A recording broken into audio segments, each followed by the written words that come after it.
Hi everyone, I am your Aman भैया। Welcomes all of you at this new lecture of Brilliant Academy. आज हम लोग अपने इस क्लास 9th प्लेलिस्ट का एक और नया चैप्टर शुरू कर रहे हैं, जो है हमारा नंबर सिस्टम। इस चैप्टर में हम लोग नंबर्स के बारे में पढ़ेंगे और नंबर्स के क्लासिफिकेशन के बारे में पढ़ेंगे, समझे? तो चलो आज का लेक्चर शुरू करते हैं। सबसे पहले हम लोग समझते हैं कि क्लासिफिकेशन ऑफ नंबर्स। तो नंबर को दो टाइप में क्लासीफाई किया गया है। किसी भी नंबर को दो टाइप में क्लासीफाई किया गया है। पहला होता है रियल नंबर और दूसरा इमेजिनरी नंबर। इमेजिनरी नंबर जो है हमें सिलेबस में नहीं है, तो हमें इमेजिनरी नंबर नहीं पढ़ना है, हमें सिर्फ रियल नंबर पढ़ना है। तो फिर नंबर दो पार्ट में डिवाइड हुआ, रियल नंबर और इमेजिनरी नंबर। फिर रियल नंबर को दो पार्ट में डिवाइड किया गया, जो है पहला रेशनल नंबर और दूसरा इरेशनल नंबर।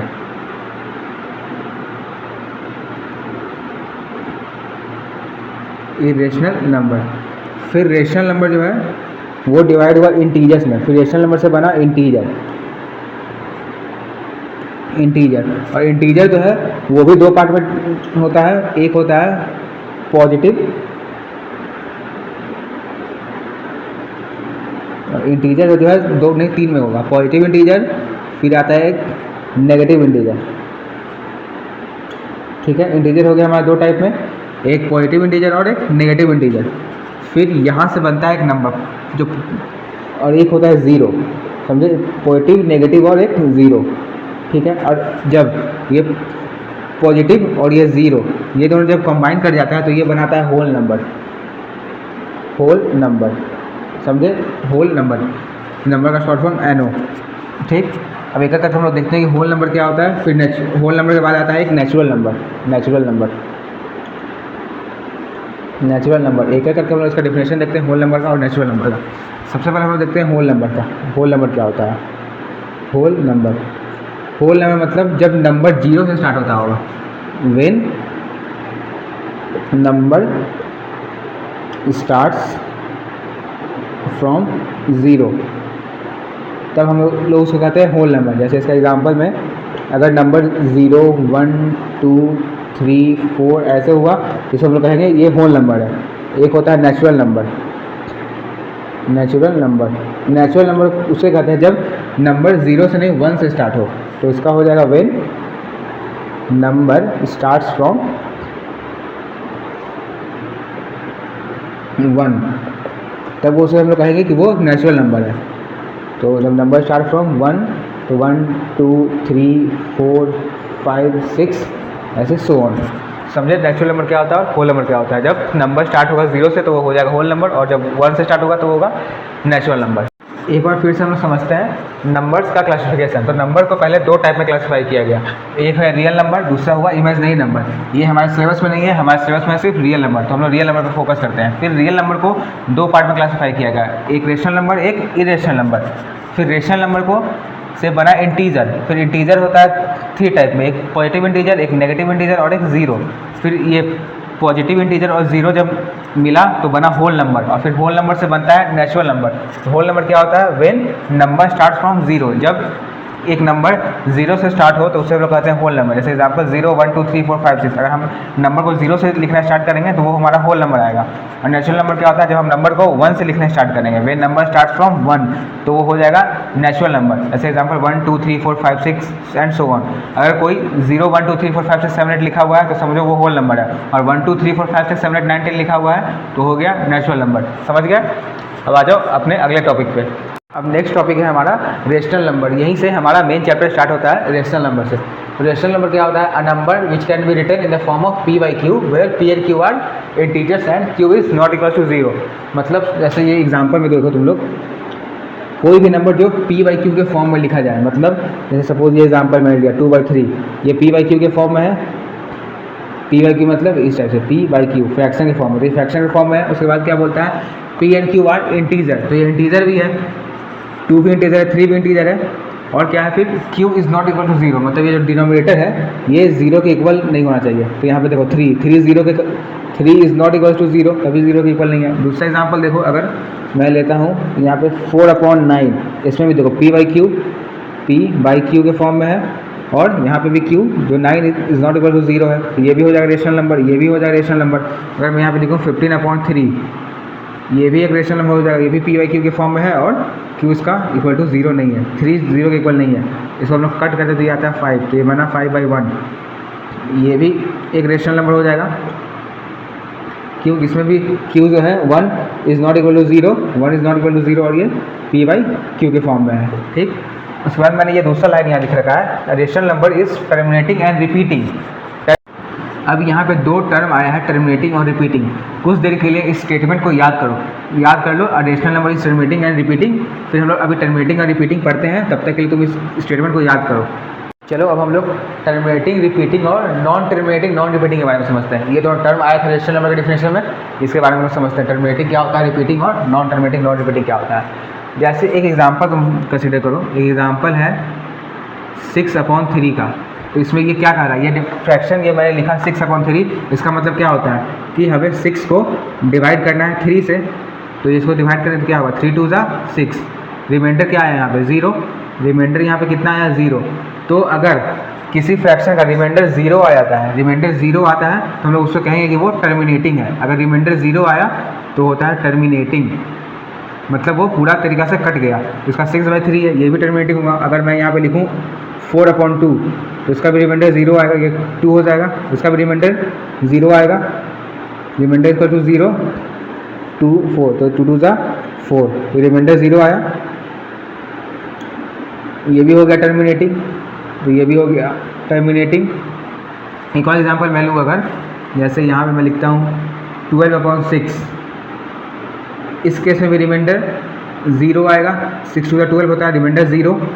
अगर मैं यहाँ पे लिखूँ 48/4, इसको देखो, इसको डिवाइड करो 48/4, तो क्या आएगा, इसमें भी रिमाइंडर 0 आएगा, इसका भी रिमाइंडर 0 आएगा। तुम लोग डिवाइड करके देख लो, देखो 48 4 4 1 4 8 4 2 8, देखो रिमाइंडर आ गया 0, तो ये भी हो जाएगा टर्मिनेटिंग, ये भी हो गया टर्मिनेटिंग, ये 12/6 भी टर्मिनेटिंग हो गया, और ये 6/3 भी टर्मिनेटिंग हो गया। मतलब कि ऐसा फ्रैक्शन जो डिवाइड होने पे रिमाइंडर 0 दे दे, उसे हम लोग कहेंगे कि वो है टर्मिनेटिंग। ठीक है, रिपीटिंग क्या होता है वो समझो तुम लोग। ये मैं एग्जांपल लेता हूँ 4/3, तो ये एग्जांपल इसके लिए लिखने का मतलब क्या हो गया कि 4 को हमें डिवाइड करना है 3 से, तो 3 1 3, रिमाइंडर 1, अभी हम 0.0, तो 3 3 9, अगेन रिमाइंडर 1, डेसिमल है तो यहाँ पे 0, फिर 3 3 9, फिर रिमाइंडर 1, फिर 0, फिर 3 3 9, फिर रिमाइंडर 1, यस, फिर 0, फिर 3 3 9, फिर रिमाइंडर 1, ये ऐसे ही रिपीट करता जाएगा। ये कभी इसका रिमाइंडर 0 होगा ही नहीं, कभी इसका रिमाइंडर 0 नहीं होगा, तो remainder is not equal to 0, कभी इसका रिमाइंडर इसका 0 कभी नहीं आएगा, हमेशा इसका रिमाइंडर 1 आते ही रहेगा। तो इस टाइप के हम लोग फ्रैक्शन को कहते हैं, वो है रिपीटिंग। तो अगर मैं इसको लिखूँ 4/3, ये क्या हो जाएगा 1/3 3 3 3, ऐसे रिपीट करता जाएगा। तो इसी को हम लोग लिख देते हैं 1.3, और इसके ऊपर ये बार लगा देते हैं, ये जो लाइन है इसको हम लोग कहते हैं बार। तो 4/3 क्या हो जाएगा 1.3 बार, समझे। तो ये होता है रिपीटिंग। रिपीटिंग मतलब रिमाइंडर कभी 0 ना हो और वो रिपीट करता जाए सेम रिमाइंडर से, जैसे 1.33333, ये इनफाइनाइट तक रिपीट करता जाएगा, तो इसे हम लोग कहेंगे रिपीटिंग, जो कभी कटे ना, रिपीट होता जाए। तो रेशनल नंबर का डिफरेंशियल क्या कहते हैं, रेशनल नंबर इज टर्मिनेटिंग और repeating, rational number is terminating और रिपीटिंग। तो अगर वैसा फ्रैक्शन, वैसा p/q का फॉर्म जो टर्मिनेटिंग भी हो जाए या फिर रिपीटिंग रहे, तो ये दोनों रेशनल नंबर में आ जाएगा, या तो टर्मिनेटिंग हो या रिपीटिंग हो, तो ये दोनों आएगा रेशनल नंबर में। ये है रेशनल नंबर का प्रॉपर्टी। इसको तुम एक तरह से प्रॉपर्टी मानो कि रेशनल नंबर जो है टर्मिनेटिंग और रिपीटिंग होता है। ठीक, अब आ जाओ नॉन टर्मिनेटिंग नॉन रिपीटिंग पे। इसका एक परफेक्ट एग्जांपल है 22/7। ये पाई का वैल्यू होता है 22/7, इसको डिवाइड करके देखो, तो 7 से हमें 22 को डिवाइड करना है। इसमें देखो 7 3 21, रिमाइंडर 1, पॉइंट देंगे 0, 7 1 7, यहाँ पे 3 पॉइंट है तो यहाँ पे 0, 7 4 28, फिर 2 0, 7 2 14, 6, फिर यहाँ पे 0, 7 7 49, 7 8 56, यहाँ 4, फिर 0, फिर 7 5 35। ये देखो, ये जो है ऐसे रिपीट कर रहा है, कभी इसका रिमाइंडर 0 नहीं होगा, हर बार रिमाइंडर चेंज हो रहा है। यहाँ पे 3 था रिमाइंडर, यहाँ पे क्या था 6 था, यहाँ पे क्या आया 5 आया यहाँ पे। तो इसका रिमाइंडर हमेशा चेंज हो रहा है और ये रिपीट कर रहा है, नॉन टर्मिनेटिंग नॉन रिपीटिंग है, ना ये कट रहा है, ना ये इसका रिमाइंडर 0 हो रहा है, और ना ही इसमें इस तरह से रिपीट कर रहा है 3 3 3। तो ये हमेशा डिजिट अलग हो रहा है, 3.1428 इसको फर्दर डिवाइड करेंगे तो यहाँ पे हमेशा डिजिट सेम नहीं आएगा, अलग अलग डिजिट आते रहेगा। तो इस टाइप के केस को हम लोग बोलते हैं नॉन टर्मिनेटिंग नॉन रिपीटिंग, ठीक है। जब रिमाइंडर 0 ना हो और ये कटे भी ना, रिपीट होता रहे बट अलग अलग डिजिट से रिपीट हो। इसमें रिपीटिंग में सेम डिजिट था, 3 था तो 3 रिपीट कर रहा है, इसमें अलग अलग डिजिट से रिपीट कर रहा है, कभी 1 आ रहा है, कभी 4 2 8 5। तो इस टाइप के केस को हम लोग कहेंगे नॉन टर्मिनेटिंग नॉन रिपीटिंग। अगर ऐसा कोई नंबर होता है नॉन टर्मिनेटिंग नॉन रिपीटिंग तो उसको हम लोग कहते हैं इरेशनल नंबर। इरेशनल नंबर, ये समझ लो, ये इरेशनल नंबर होता है। अगर कोई ऐसा नंबर आ जाए जो नॉन टर्मिनेटिंग नॉन रिपीटिंग हो तो उसे हम लोग कहेंगे कि वो इरेशनल नंबर। रेशनल नंबर वो नहीं, रेशनल नंबर मतलब सिर्फ टर्मिनेटिंग और रिपीटिंग होगा। समझ गया? ये तो समझ गए कि टर्मिनेटिंग क्या होता है, रिपीटिंग, और नॉन टर्मिनेटिंग नॉन रिपीटिंग क्या होता है। लेकिन अब हम लोग पहचाने कैसे किसी भी फ्रैक्शन को कि वो क्या है, टर्मिनेटिंग है कि रिपीटिंग है, बिना डिवाइड किए। डिवाइड करके तो हर कोई बता सकता है, बिना डिवाइड किए हम लोग कैसे पहचानेंगे, उस पर आ जाओ। सपोज तुम्हारे पास एक फ्रैक्शन है, तुम्हारे पास 8/4, ठीक है, 8/4। तो उसको पहचानने का सीधा तरीका है, तुम ये जो डिनोमिनेटर है तुम्हारा, डिनोमिनेटर इसका प्राइम फैक्टराइजेशन कर दो। तो डिनोमिनेटर 4 है, इसका प्राइम फैक्टराइजेशन करो, क्या आएगा 2 2 4 2 1 2। तो 4 का प्राइम फैक्टराइजेशन क्या आया 2 × 2, ठीक है। एक और एग्जाम्पल लो, 45/15, इसमें भी 15 का प्राइम फैक्टराइजेशन करो। तो 15 का क्या होता है 3 5 5 1। तो 15 का प्राइम फैक्टराइजेशन क्या हो जाएगा 3 × 5, ठीक है। तो इन दोनों एग्जाम्पल में तो इसको भी अगर काटोगे तुम तो 4 2 8 हो जाता है, रिमाइंडर इसमें भी 0 आ रहा है, रिमाइंडर इसका भी 0 आ रहा है, इसको डिवाइड करोगे तो 15 3 45 होता है, रिमाइंडर इस केस में भी 0 आ रहा है, ठीक है। तो ये देखो कि जिस प्राइम फैक्टराइजेशन में 2 और 5 होगा, जिस भी नंबर के प्राइम फैक्टराइजेशन में या तो 2 या तो 5 या तो दोनों, या फिर 2 हो या फिर 5 हो या फिर दोनों 5 और 2 हो, तो उसको हम लोग बोलेंगे कि वो टर्मिनेटिंग है। जिस भी फ्रैक्शन के डिनोमिनेटर के प्राइम फैक्टराइजेशन में 2 हो या फिर 5 हो या फिर 5 और 2 दोनों हो, तो हम लोग कहेंगे कि वो फ्रैक्शन टर्मिनेटिंग है। समझ गया?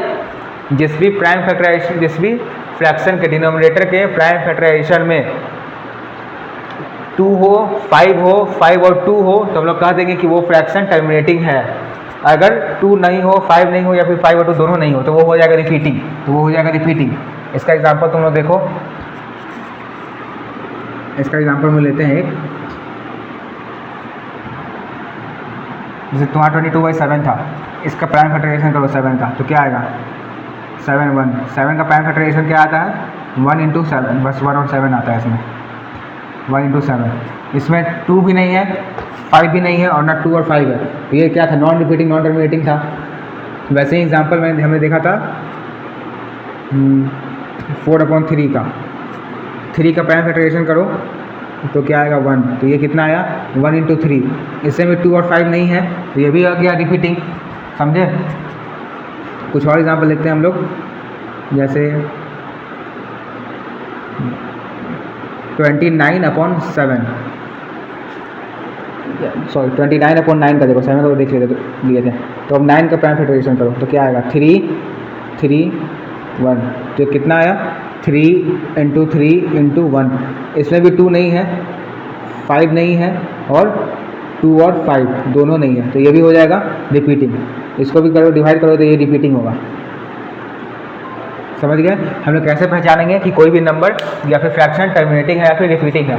टर्मिनेटिंग के लिए उसके डिनोमिनेटर के प्राइम फैक्टराइजेशन में 2 आना चाहिए, 5 आना चाहिए या फिर 5 और 2 दोनों आना चाहिए।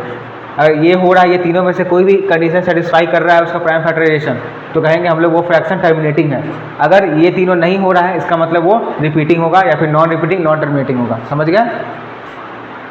तक हमने क्या पढ़ लिया उसको एक बार समराइज करते हैं। सबसे पहले हमने नंबर सिस्टम का क्लासिफिकेशन पढ़ा, जो रियल नंबर था, इमेजनरी नंबर था। फिर रियल नंबर को दो पार्ट में डिवाइड किया गया, first one is rational, second one is irrational. फिर रेशनल नंबर से इंटीजर बना, इंटीजर से क्या बना, होल नंबर और नेचुरल नंबर। तो रेशनल नंबर क्या था हमारा, एक बार फिर से देखते हैं हम लोग। रेशनल नंबर क्या था? रेशनल नंबर ऐसा नंबर जो p बाई क्यू के फॉर्म में लिखा जाए और जहाँ पे p and q belongs to integer,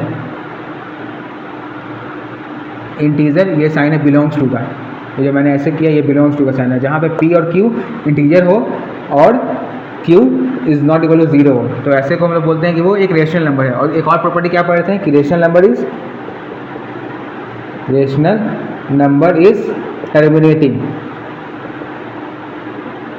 terminating and repeating.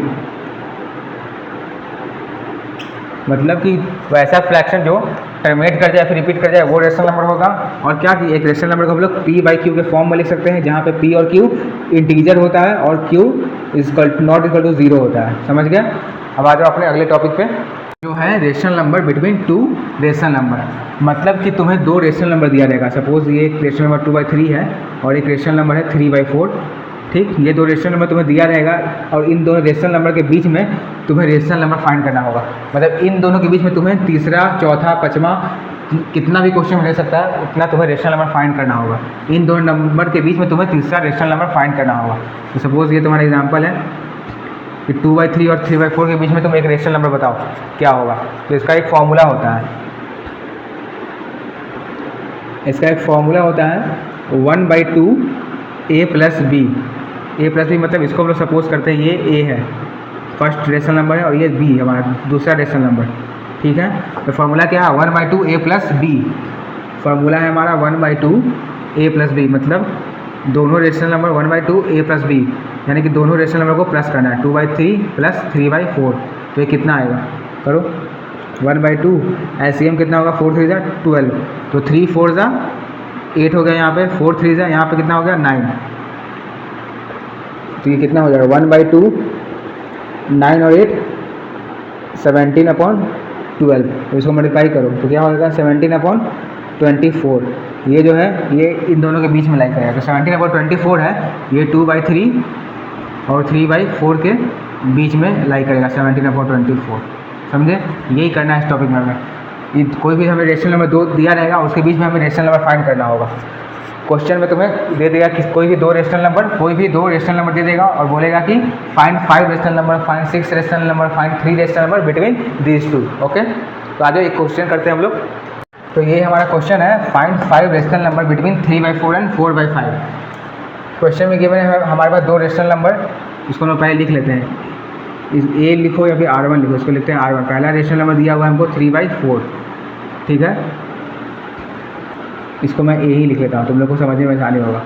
एक दिया हुआ 3/4 और दूसरा दिया हुआ है हमें 4/5, और इन दोनों के बीच में हमें 5 रेशनल नंबर बताना है, 5 रेशनल नंबर हमें फाइंड करना है। तो सबसे पहले हम लोग आते हैं फर्स्ट R1। फॉर्मूला क्या था, 1/2 a प्लस बी, तो R1 क्या हो जाएगा, यहाँ से 1/2 a प्लस बी, ए कितना है 3/4 प्लस 4/5, इसका एलसीएम लो, तो 1/2 5 और 4 का एलसीएम 20, 4 5 जा 20, तो 4 5 जा 20, तो 5 3 जा 15, 5 4 जा 20, तो 4 4 जा 16, इसको मल्टीप्लाई करो कितना आएगा, 16 और 15 31/20, ये कितना आ गया 31/40। ठीक है, अब आया दूसरा रेशनल नंबर पे R2। ये क्या हुआ 1/2, ये भी फॉर्मूला a प्लस बी। इस बार हम लोग क्या करेंगे, एक रेशनल में तो हमें आया 31/40, ये था हमारे पास 3/4 और ये था हमारे पास 4/5। एक रेशनल नंबर आ गया हमारा 31/40।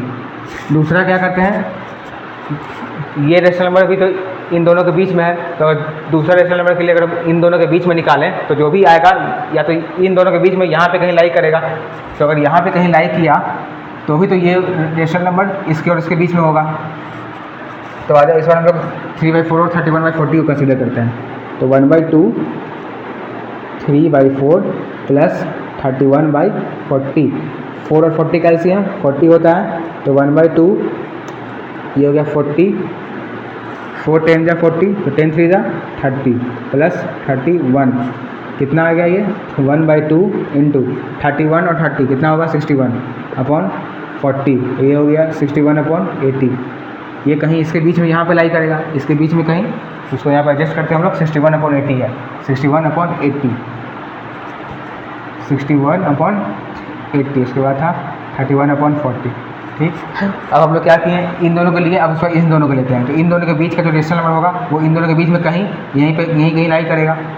तो आ जाओ इस पर, इन दोनों को हम लोग लेते हैं, तो R3 equals to 1/2 A plus B, 1/2 A कितनी क्या लिया है, A इसको लिया और B इसको लिया है, 31/40, 31/40 प्लस 4/5, 5 और 40 कैल्शियम, 5 और 40 कैल्शियम कितना होगा 40, 1/2 LCM इज़ 40, ये हो गया 31, 5 8 जा 40, 5 8 जा 40, 8 4 जा 32, हो गया 32। अब क्या होगा, इन दोनों को प्लस करो मल्टीप्लाई करो, तो 1/2 मल्टीप्लाई विथ इसको प्लस करो, 31 और 32 कितना हो जाएगा 33 का 63/40, तो 63/42 जा 80। ठीक है, तो ये कितना आ गया 63/80 आया।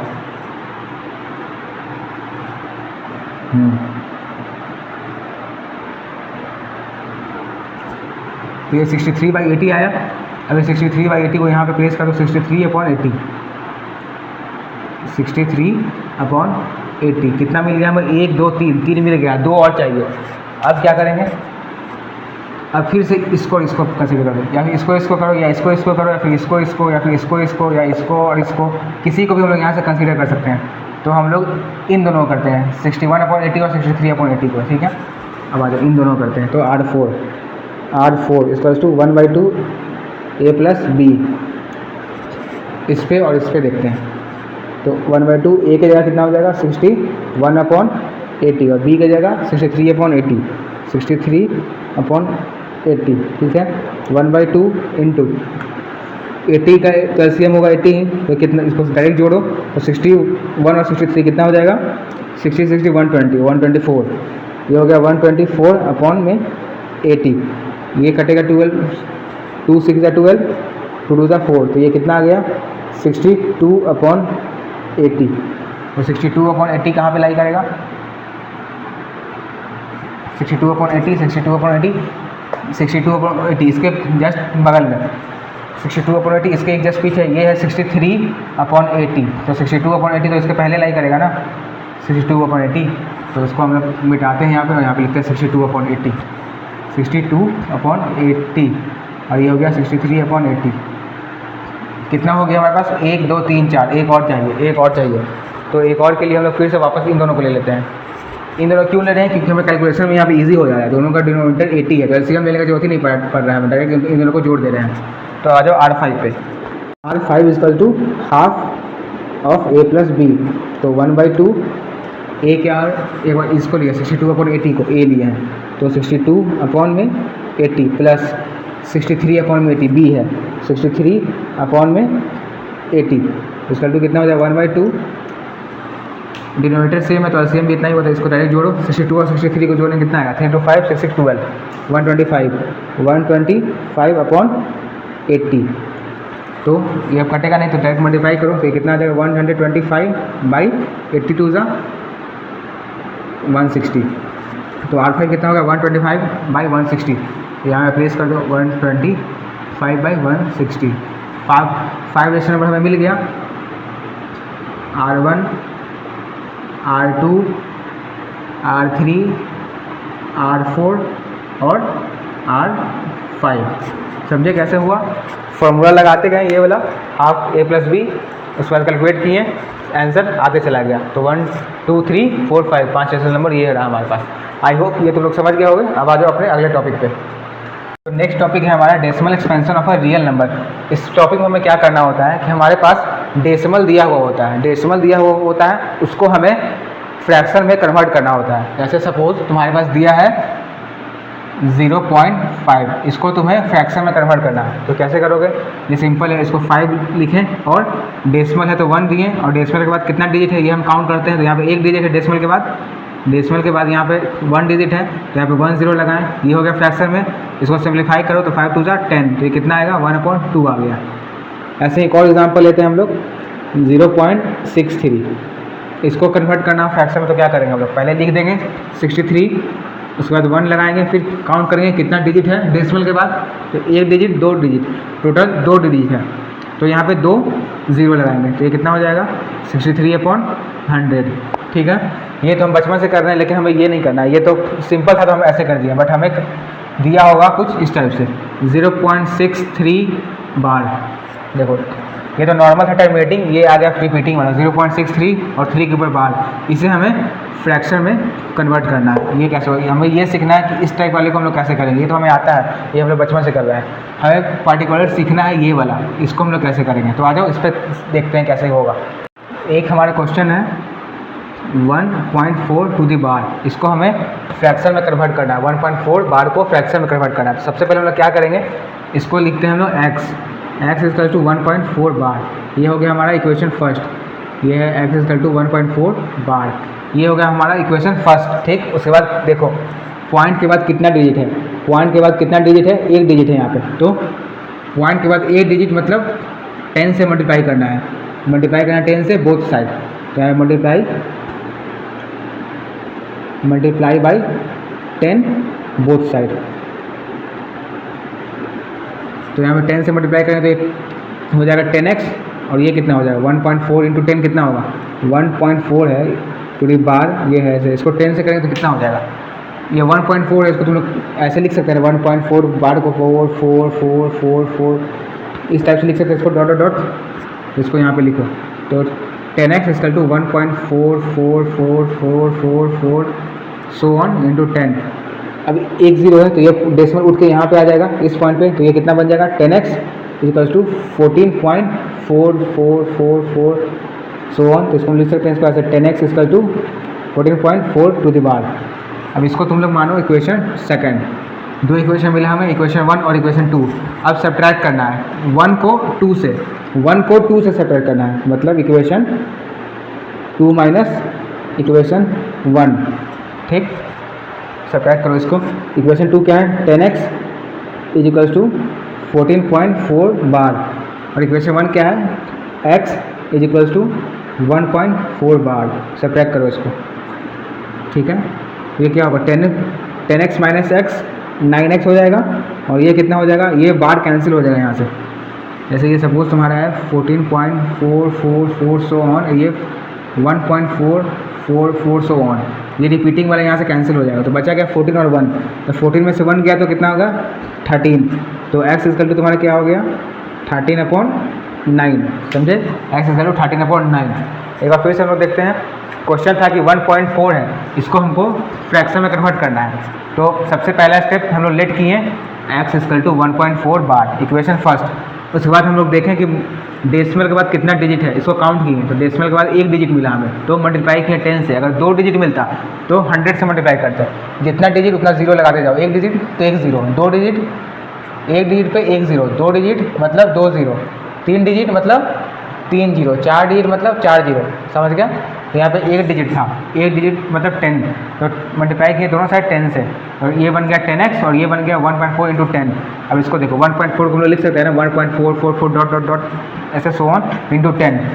तो ये 10 से मल्टीप्लाई किया तो ये डेसिमल यहाँ से उठ के यहाँ पे आया, तो ये बन गया 10x equal to 14.444 so on. तो ये इसको वापस लिख दिए 10x इक्वल टू 14.4 बार। इसको फिर हम लोग एग्ज्यूम किए इक्वेशन 2, ये हमारा इक्वेशन 1 हो गया, और इसको एज्यूम किया हम लोग अपना इक्वेशन 2। फिर 2 माइनस 1 किए, इस इक्वेशन फर्स्ट को सेकंड वाले से सब्ट्रैक्ट कर दिया। तो 2 माइनस 1 क्या आया 10x equal to 14.4 bar minus x equal to 1.4 bar. ये बार कैंसिल हो गया, 10 माइनस 1 9x, ये 14 माइनस 1 13, तो x इक्वल टू 13/9, समझे। एक और एग्जाम्पल देखते हैं हम लोग। हमारा दूसरा एग्जाम्पल हम लोग देखते हैं 0.57। ठीक, पहला था 1.4, अब है 0.57। सबसे पहला स्टेप इसको लेट कर लेना है। तो सबसे पहला step let x equal to 0.57, ये हो गया हमारा इक्वेशन फर्स्ट। दूसरा स्टेप काउंट करना है डेसिमल के बाद कितना डिजिट है। डेसिमल के बाद 1 डिजिट 2 डिजिट, टोटल 2 डिजिट है डेसिमल के बाद। तो किससे मल्टीप्लाई करें, 2 मतलब 1 पे 2 जीरो, इस बार 100 से मल्टीप्लाई करना है। मल्टीप्लाई करो इसको, मल्टीप्लाई बाई 100 बोथ साइड। तो यहाँ मल्टीप्लाई करें 100 से तो x क्या हो जाएगा 100x, और ये कितना हो जाएगा 0.57 बार इंटू 100, ये कितना होगा। इस 0.57 को भी तो हम लोग लिख सकते हैं 100x equal to 0.575757 so on into 100, ठीक है। अब इसको मल्टीप्लाई करो, 2 जीरो है तो डेसिमल एक यहाँ एक यहाँ, दो जीरो तो 2 बार प्लेस चेंज करेगा तो 1 2 यहाँ पे आ जाएगा डेसिमल इस पॉइंट पे। तो इसको लिखो 100x equal to 57.575757 so on. तो ये क्या हो जाएगा 100x इज इक्वल्स टू 57.57 पे बार। इसको माने हम लोग इक्वेशन 2। अब क्या करना है 1 को 2 से सब्ट्रैक्ट करना है, 1 को 2 से सब्ट्रैक्ट कर देना है। तो equation second minus equation first. Second क्या है 100x is equals to 57.57 bar. First क्या है x इक्वल्स टू 0.57 पे बार। इसको सब्ट्रैक्ट करो, ये कितना हो जाएगा 100 में से x जाएगा तो 99x, ये कितना ये 57 कैंसिल हो जाएगा तो ये बन जाएगा सिर्फ 57। तो x इक्वल टू 57/99, ठीक 57/99। अब देखो कुछ कट रहा है या नहीं कट रहा है, ये कट रहा है 3 से कट रहा है, 57 भी 3 से कटेगा, 3 1 जा 3 27, 3 9 जा 27, ये भी कटेगा 3 से, 3 3 जा 9, 3 3 जा 9। तो फाइनली x हमारा क्या आ गया x इक्वल टू 19/33, समझे। ये क्वेश्चन क्या था 0.57 पे बार था, इसको हमको फ्रैक्शन में कन्वर्ट करना था। सबसे पहला स्टेप लेट कर लेंगे x equal to 0.57 to the bar, फिर काउंट करेंगे डेसिमल के बाद कितना डिजिट है।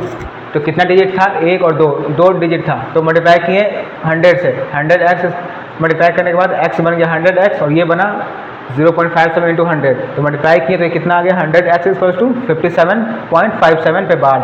इसको इक्वेशन 2 माने, फिर 1 को इस 2 से सब्ट्रैक्ट किए यहाँ पे, तो कितना है 99x इक्वल टू 57। तो x इक्वल टू 57/99। यहाँ पे डिवाइड हो रहा था कट रहा था, हम लोग को हमेशा सिंपलेस्ट फॉर्म में करना है, ऐसे करके छोड़ नहीं देना वरना नंबर कटेगा। जब अगर सिंपलेस्ट फॉर्म में हो रहा हो तो उसको सिंपलेस्ट फॉर्म में करो, उसके बाद फाइनल रिजल्ट को दो। तो यहाँ पे सिंपलेस्ट फॉर्म में हो रहा था, ये सिंपलेस्ट फॉर्म में नहीं हो रहा है, अब ये कभी नहीं कटेगा, ये खुद सिंपलेस्ट फॉर्म था इसलिए इसको यहीं पे छोड़ दिया। ये सिंपलेस्ट फॉर्म नहीं था तो पहले इसको सिंपलेस्ट फॉर्म में किए, ये 3 से कटा तो 93 था 57, ये भी 3 से कटा तो क्या हो गया x इक्वल टू 19/33, समझ गया। एक और एग्जाम्पल हम लोग देखते हैं। आ जाओ क्वेश्चन पे, क्वेश्चन है 2.4187 और इस बार बार 187 पे, यहाँ से बार नहीं है, 4 से स्टार्ट नहीं है, इस बार बार है 187 पे, 2.4 पे नहीं है। सबसे पहला स्टेप लेट करना है इसको हमको x, सबसे पहला स्टेप लेट x। सबसे पहले हम लोग करेंगे x इक्वल्स टू 2.4187 और 187 पे बार। उसके बाद देखो अब मल्टीप्लाई करना है, इस सब में देखो, इन सब में देखो डेसिमल के जस्ट बाद वाले डिजिट से ही बार स्टार्ट था, इसमें भी देखो डेसिमल के जस्ट बाद वाले डिजिट से बार स्टार्ट है, ठीक। लेकिन यहाँ पे नहीं है, यहाँ डेसिमल के बाद वाले डिजिट को छोड़ के उसके बाद वाले डिजिट से बार स्टार्ट है, यहाँ 1 से स्टार्ट है। इस पर डेसिमल के बाद वाला डिजिट जो 4 है इस पर बार नहीं है, इस पर डेसिमल के बाद जस्ट बाद से ही बार स्टार्ट था, इसमें नहीं है। सबसे पहले हमें इस डेसिमल को इधर ले जाना होगा, इस डेसिमल को यहाँ करेंगे, उसके बाद अगला स्टेप होगा। तो यहाँ पे करने के लिए क्या करना पड़ेगा, ये 2.4 है, यहाँ पे 2.4187 है, इस डेसिमल को हमको यहाँ से उठा के यहाँ लाना है, यहाँ से उठा कर यहाँ लाना है। तो क्या करेंगे, अगर इसको हम 10 से मल्टीप्लाई कर दें तो क्या होगा, डेसिमल यहाँ से उठ के यहाँ आ जाएगा, तो ये बनेगा 24.187 और बार। अब देखो इसको और इसको देखो, दोनों सेम हो गया। इस वाले में भी डेसिमल के जस्ट बाद स्टार्ट, यहाँ भी डेसिमल के जस्ट बाद से ही बाद स्टार्ट है, समझे। तो पहले हमको अगर ऐसा क्वेश्चन होगा तो पहले हमको इस फॉर्म में इसको कन्वर्ट करना पड़ेगा। तो मैं लेट एक्स करके इस बार इसको इक्वेशन फर्स्ट नहीं मानेंगे, इस बार इसे इक्वेशन फर्स्ट नहीं मानेंगे। इक्वेशन फर्स्ट तभी मानेंगे जब डेसिमल के जस्ट बाद से ही बार स्टार्ट है। अगर जस्ट बाद से बार स्टार्ट नहीं होगा इस केस में तो इसको इक्वेशन फर्स्ट नहीं मानेंगे, इसलिए मैंने यहाँ पे इसको इक्वेशन फर्स्ट नहीं माना। सब अगला स्टेप क्या है, इसको पहले यहाँ पे लाओ। तो इसके लिए क्या करेंगे, मल्टीप्लाई करेंगे 10 से, और जब मल्टीप्लाई करेंगे तो दोनों साइड मल्टीप्लाई होगा, LHS में भी और RHS में भी। तो मल्टीप्लाई बोथ साइड बाई 10, तो ये x कितना हो जाएगा 10x हो जाएगा और ये कितना हो जाएगा 24.187 पे बार मल्टीप्लाई होने के बाद ये हो गया। अब इसको हम लोग इक्वेशन फर्स्ट एज्यूम कर लेंगे। क्यों इसको करेंगे? क्योंकि अब यहाँ देखो डेसिमल के जस्ट बाद से ही बार स्टार्ट है, डेसिमल के जस्ट बाद वाले डिजिट से ही बार स्टार्ट है, जैसे इसमें था डेसिमल के बाद 5 से स्टार्ट, यहाँ देखो 4 से ही स्टार्ट था। ये हो गया अब हमारा इक्वेशन फर्स्ट। अब क्या है, अब मल्टीप्लाई किससे करेंगे, फिर हमें गिनना होगा डेसिमल के बाद कितना डिजिट है 1 2 3 डिजिट, इस पर मल्टीप्लाई होगा 1000 से, इसमें 2 था तो 100 से मल्टीप्लाई किए, इसमें 1 था तो 10 से मल्टीप्लाई किए, इस बार कितना है 3 डिजिट है तो 1000 से मल्टीप्लाई हो जाएगा। तो यहाँ पे लिखो मल्टीप्लाई बोथ साइड बाई 1000, तो ये कितना हो जाएगा 100x into 1000, sorry 10x into 1000 कितना हो जाएगा, ये 10,000x हो जाएगा ये, और ये कितना होगा 24.187 इंटू 1000, देखो कितना होगा ये तो हो गया 10,000x इक्वल्स टू, इसको हम लोग लिख सकते हैं ना 24.187 ये सो ऑन मल्टीप्लाई विथ 1000, ठीक है। तो ये 3 0 है तो डेसिमल 3 डिजिट बाद जाएगा, तो यहाँ से यहाँ 2 3 यहाँ डेसिमल आ जाएगा इस पॉइंट पे, तो ये लिखाएगा 10,000x is equals to 24.187 so on. इसको क्या लिख सकते हैं हम लोग 10,000x equals to 24.187 to the bar. अब ये हो गया हमारा इक्वेशन नंबर सेकंड। अब फिर से सेकंड में से फर्स्ट को सब्ट्रैक्ट करना है, सेकंड में से फर्स्ट को सब्ट्रैक्ट करना है, तो इक्वेशन 2 माइनस इक्वेशन फर्स्ट आ जाओ सब्ट्रैक्ट पे। इक्वेशन 2 क्या है 10,000x is equals to 24.187 to the bar. Equation first क्या है 10x इक्वल्स टू 24.187 पे बार, इसको सब्ट्रैक्ट करो तो कितना हो जाएगा, ये बार बार कैंसिल हो जाएगा, यहाँ पे क्या बचेगा 7 में से 4 गया तो 3, 8 में से 2 गया तो 6 और ये 1 4 2 ऐसे ही रह जाएगा। और इसको करो x 0 9 9 9, ठीक है, ये इतना आ गया। अब इसको x इक्वल टू कितना हो जाएगा, x is equal to 24,163 upon ये उधर जाएगा तो कितना बचेगा 9990। अब ये देखो तो डिवाइड हो रहा है या नहीं, देखो 4 2 6 1 7 7 6 13 14 15 16 नहीं डिवाइड हो रहा है। तो ये हो गया तुम्हारा final answer, x equal to 24,163 by 9990। समझ गए कैसे किए? सबसे पहले हम लोग चेक किए क्वेश्चन क्या था 2.4187 पे बाद लेट कर लिए x इक्वल टू 2.4187। उसके बाद पहले हम लोग 10 से मल्टीप्लाई करके इस डेसिमल को यहाँ लाएं ताकि डेसिमल के जस्ट बाद से ही बार स्टार्ट हो जाए, और उसके बाद इसको इक्वेशन फर्स्ट माने, फिर काउंट किए कितना डिजिट तो 3 डिजिट, तो मल्टीप्लाई किए 1000 से मल्टीप्लाई करके हमारे पास इक्वेशन 2 आएगी 10,000x इक्वल टू 24,187.187। फिर 2 में से 1 को सब्ट्रैक्ट किए तो आया 9990x इक्वल टू 24163, फिर x इक्वल टू 24,163 अपॉन 9,990। ये हो गया हमारा फ्रैक्शन। समझ गया? आई होप तुम लोग अच्छे से इसको समझ गए होंगे। अब आ जाओ अपने अगले टॉपिक पे।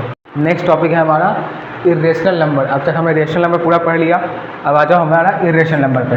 तो इरेशनल नंबर का डिफिनेशन क्या कहता है कि irrational number can not be written in the form of p by q where p and q are integers and q is not equal to 0। Rational number क्या था कि रेशनल नंबर को हम लोग p बाई क्यू के form में लिख सकते थे जहाँ पे p और q इंटीजर था और q 0 नहीं था, लेकिन इरेशनल नंबर को हम इस फॉर्म में नहीं लिख सकते हैं p बाई क्यू के फॉर्म में जहाँ पे p और q इंटीजर हो और q इक्वल टू 0 ना हो। समझ गया?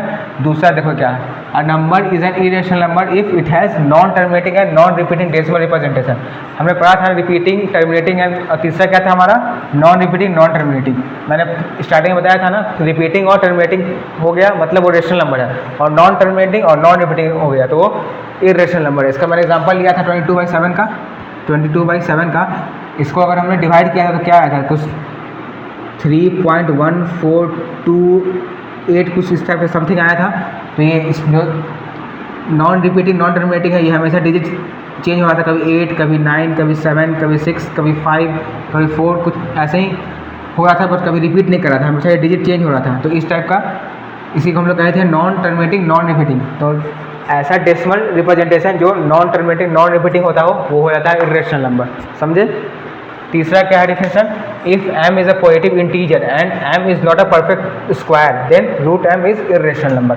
मतलब समझो, अगर ये तुम्हारा m है, ये पॉजिटिव इंटीजर है, सपोज ये m है 5, ठीक, तो m हो गया तुम्हारा पॉजिटिव इंटीजर, और क्या है, m is not a perfect square. Perfect square खाने का मतलब कि स्क्वायर रूट ऑफ m5 क्या होगा, स्क्वायर रूट ऑफ 5 ये क्या होगा, ये एक परफेक्ट नंबर नहीं होगा, ठीक है, ये एक परफेक्ट नंबर नहीं होगा।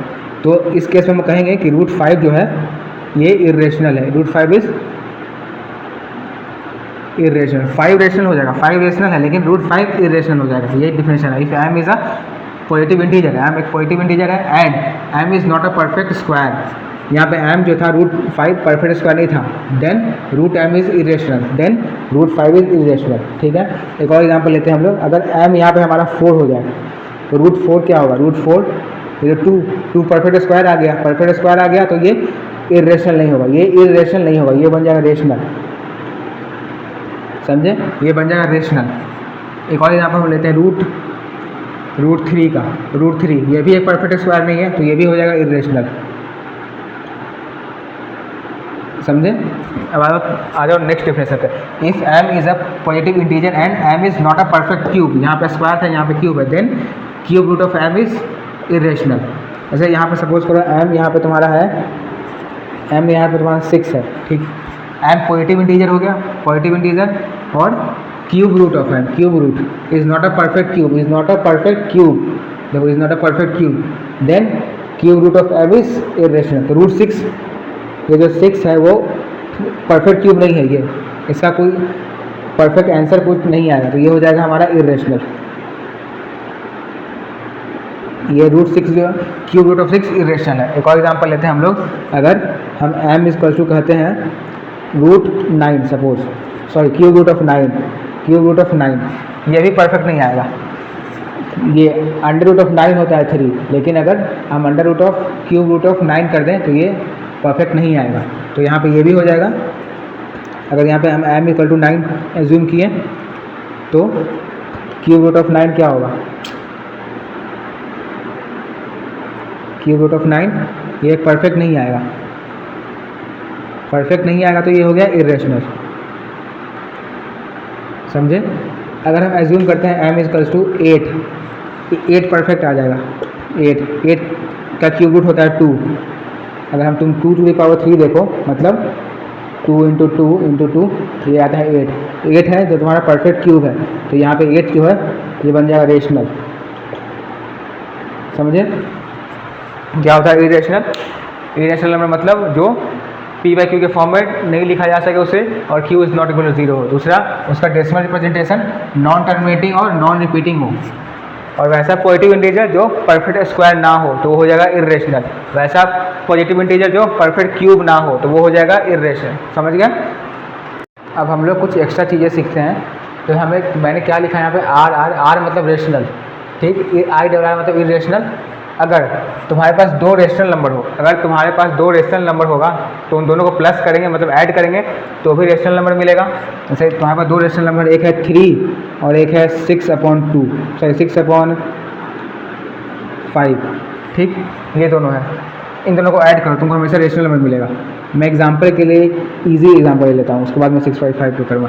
ये तुम्हारे पास 2 रेशनल नंबर है, इसको तुम ऐड करो तो 6/3 9 रेशनल नंबर, सब्ट्रैक्ट करो उसको, 6/-3 क्या आएगा 3, ये भी रेशनल नंबर आया, मल्टीप्लाई करो दोनों को, 6/3 मल्टीप्लाई करते हैं 18 आया, डिवाइड करो उसको 6/3 कितना आएगा 2 आएगा।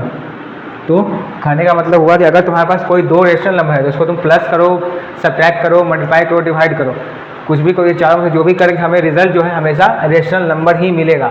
अगर दो रेशनल नंबर है हमारे पास उसमें हम प्लस माइनस मल्टीप्लाई डिवाइड करते हैं तो हमें हमेशा रेशनल नंबर मिलेगा, समझे।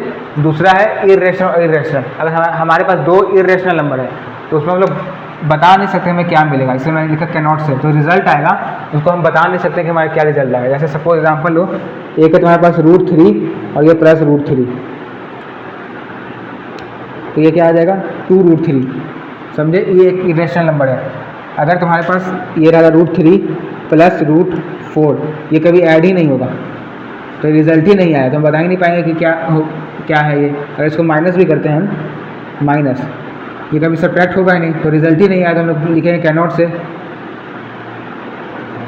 ठीक है। अब यहाँ पे तो इरेशनल और इरेशनल को मल्टीप्लाई करो। अगर तुम्हारे पास √3 है और √4, इसको मल्टीप्लाई करो, क्या आ जाएगा √ नहीं, यहाँ पे मैं लेता हूँ √6।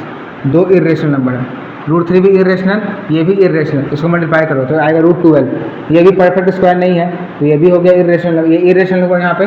और अगर इसको तुम मल्टीप्लाई करो √3 × √3 से, अब क्या होगा √3 मल्टीप्लाई होगा 3 बन जाएगा। अब ये 3 तो आगे रेशनल नंबर, तो यही इससे मैंने यहाँ लिखा कैन नॉट से।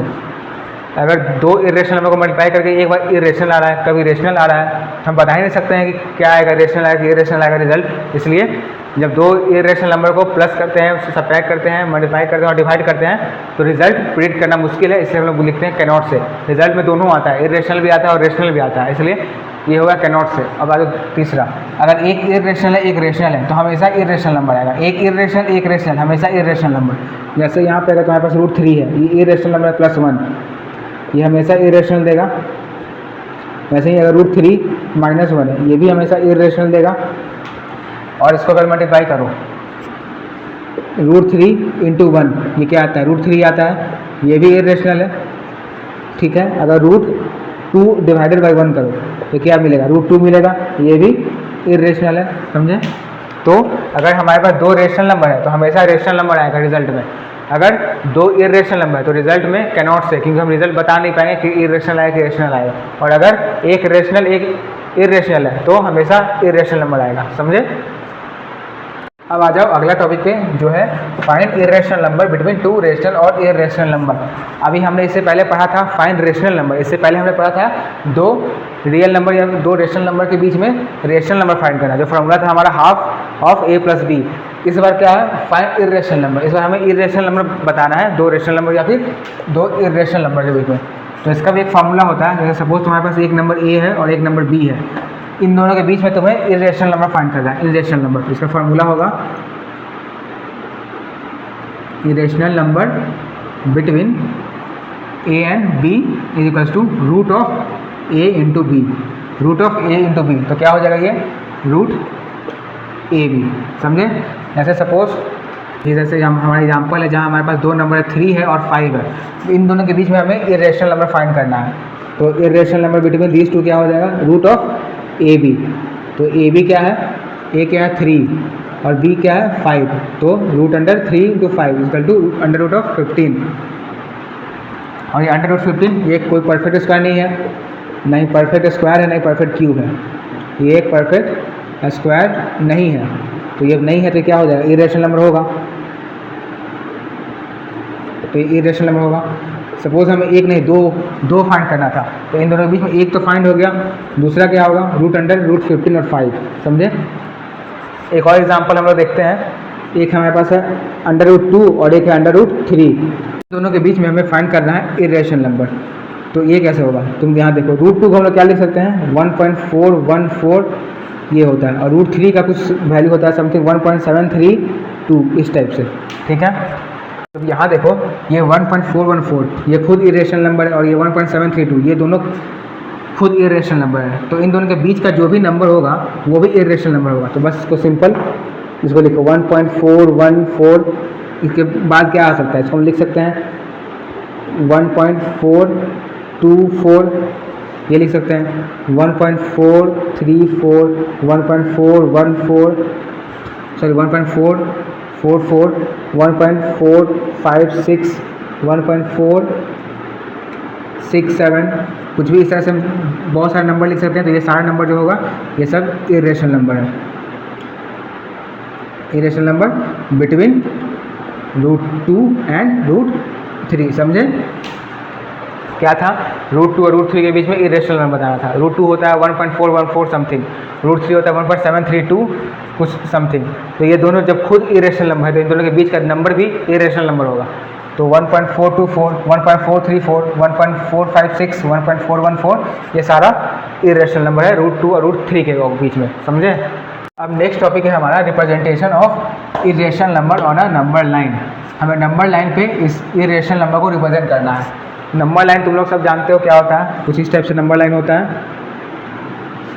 ये हो गया हमारा नंबर लाइन, यहाँ पे 0, 1, 2, 3, 4, इधर क्या होता है -1, -2, -3, -4, ये नंबर लाइन। अब इस नंबर लाइन पे हमें इरेशनल नंबर को रिप्रेजेंट करना है। इस नंबर लाइन पे हमें इस इरेशनल नंबर को रिप्रेजेंट करना है। तो इरेशनल नंबर क्या होता है?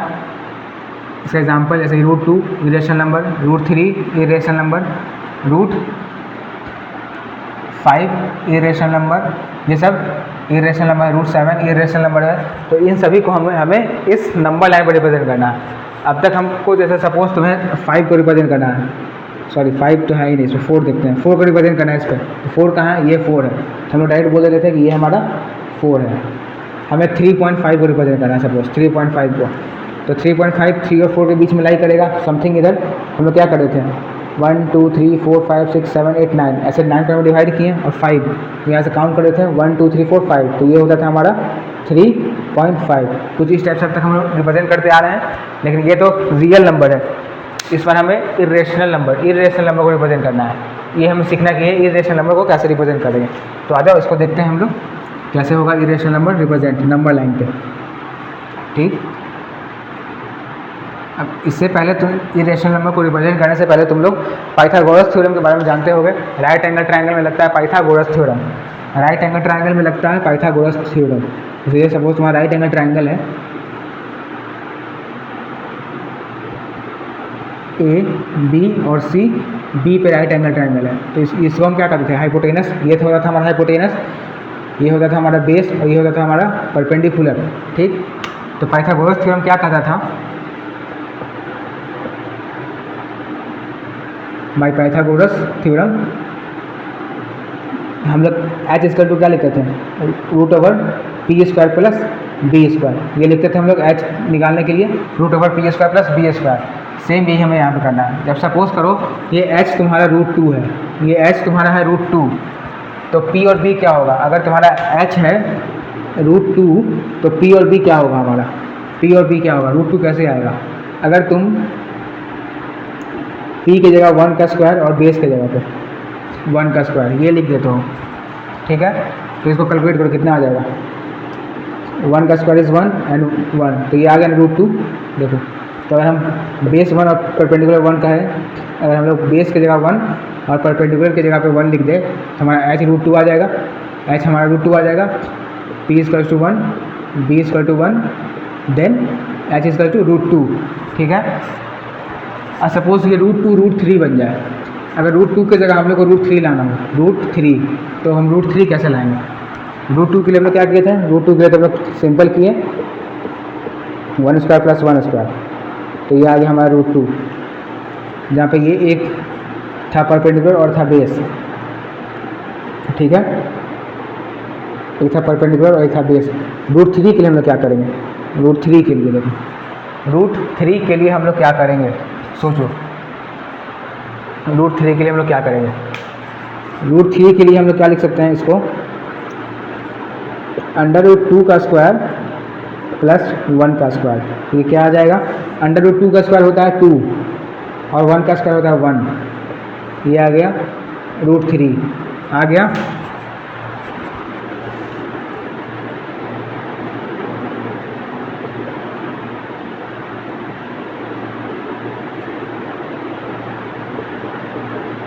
ठीक है, अब यहाँ पे देखो √3 आ गया। √4 के लिए क्या लिख सकते हैं हम लोग? √4 को हम लोग लिख सकते हैं √3 का स्क्वायर प्लस 1 का स्क्वायर। समझे? तो ये कितना आ जाएगा? √3 का स्क्वायर क्या होता है? √3 का स्क्वायर होता है 3 प्लस 1 इसका टू रूट 4 आया। ठीक, ये रूट 4 इरेशनल नंबर नहीं होगा, ये तो रेशनल नंबर हो जाएगा। ठीक है, अब आ जाए रूट 5 के लिए। रूट 5 के लिए हम लोग क्या लिख सकते हैं, अंडर रूट 4 का स्क्वायर प्लस 1 का स्क्वायर, तो ये आ जाएगा 4 प्लस 1 इसका टू रूट 5। ठीक है, रूट 6 को देखो, रूट 6 के लिए हम क्या लिख सकते हैं, रूट 6 के लिए इसको हम लिख सकते हैं अंडर रूट 5 का स्क्वायर प्लस 1 का स्क्वायर, तो ये क्या आएगा 5 प्लस 1 दैट इज रूट 6। इसमें एक चीज़ देखो, एक चीज़ कॉमन आ रहा होगा, 1 यहाँ भी है, 1 1 1 1 और यहाँ भी 1 हमेशा कॉमन रह रहा है, 1 हमेशा कॉमन है, 1 हमेशा कॉमन है, समझे, 1 हमेशा कॉमन है।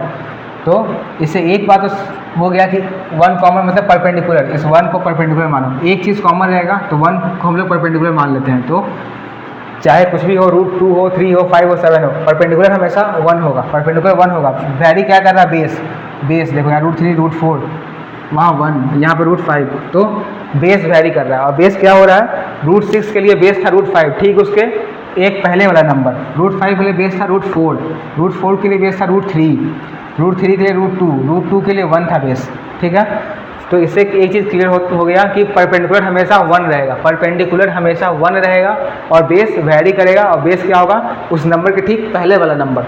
रूट 2 के लिए बेस 1 हुआ, रूट 3 के लिए रूट 2 होगा, रूट 4 के लिए रूट 3, रूट 5 के लिए रूट 4, रूट 6 के लिए रूट 5 बेस हुआ। समझ गए, परपेंडिकुलर हमेशा 1 होगा, बेस हमेशा वैरी करेगा।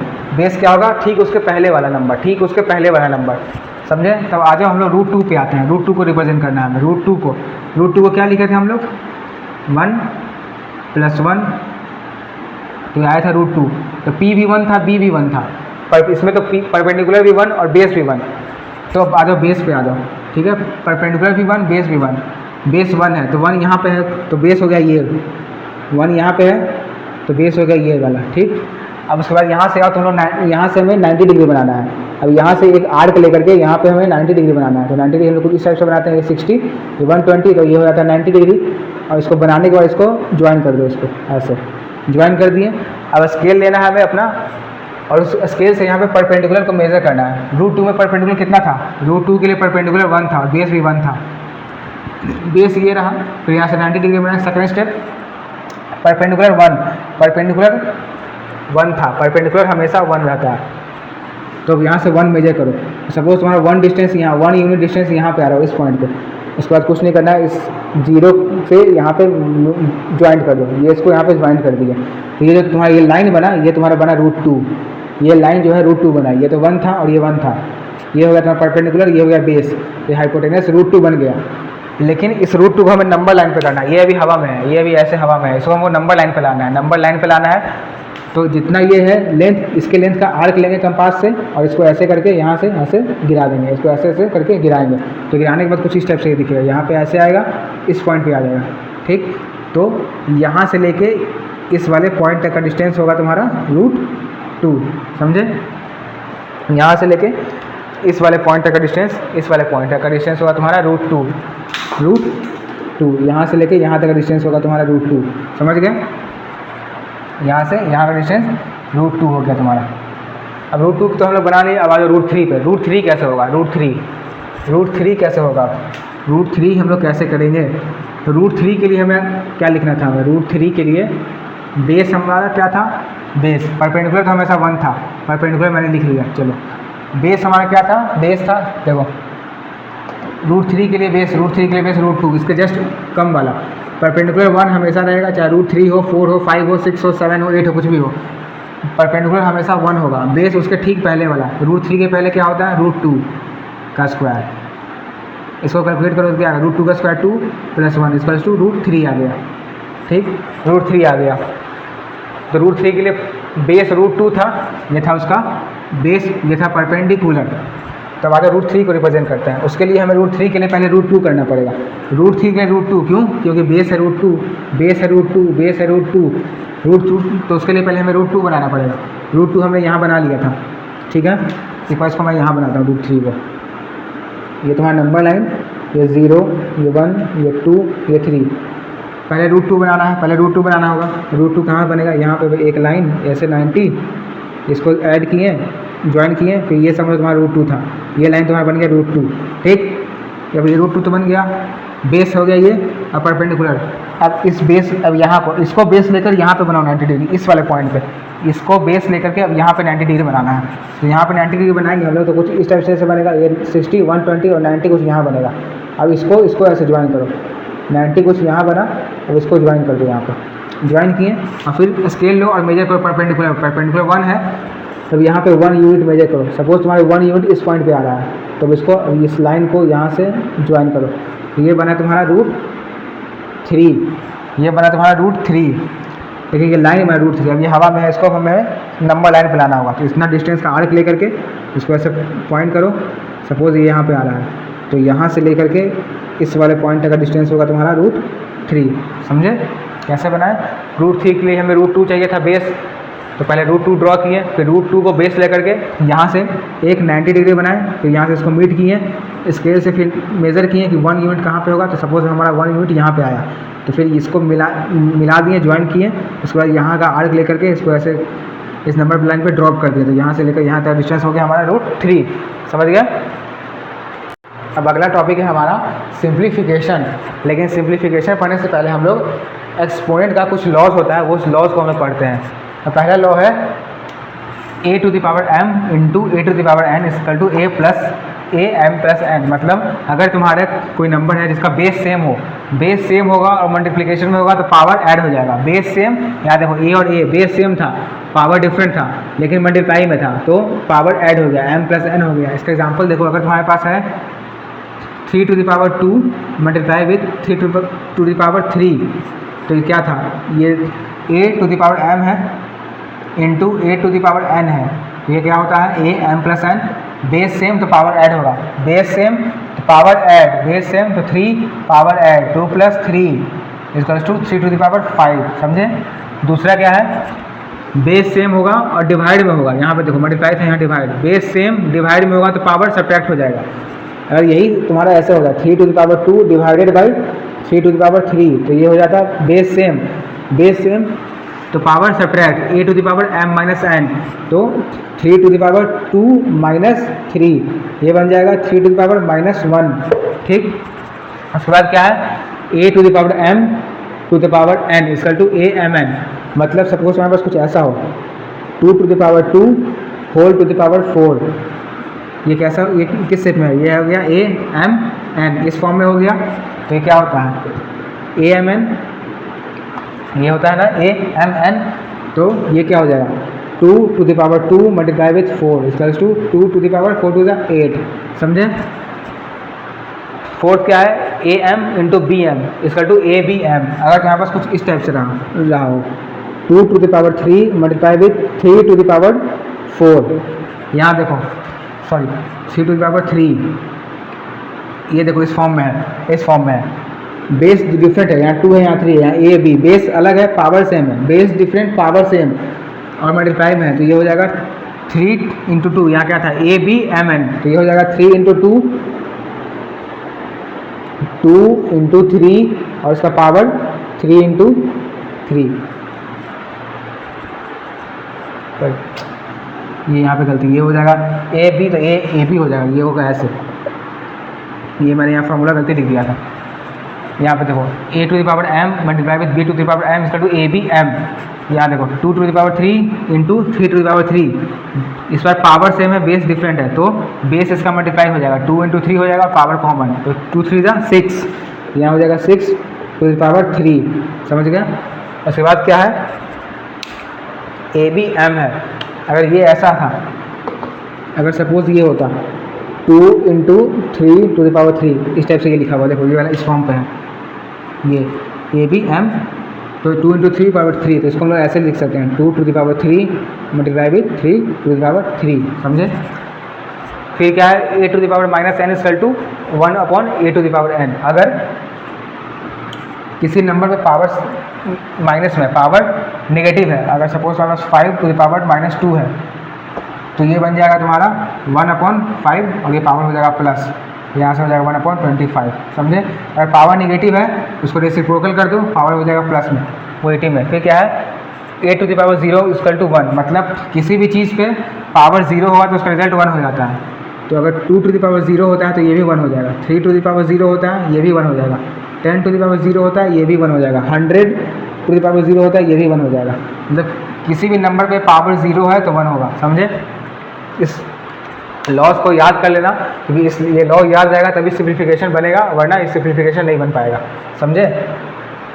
अब आ जाओ हम लोग कुछ सिंप्लीफिकेशन का क्वेश्चन करते हैं। तो क्वेश्चन फर्स्ट हमारा क्या है, 3 + √3 मल्टीप्लाई बाई 2 + √2, इसे हमें मल्टीप्लाई करके सिंप्लीफाई करना है।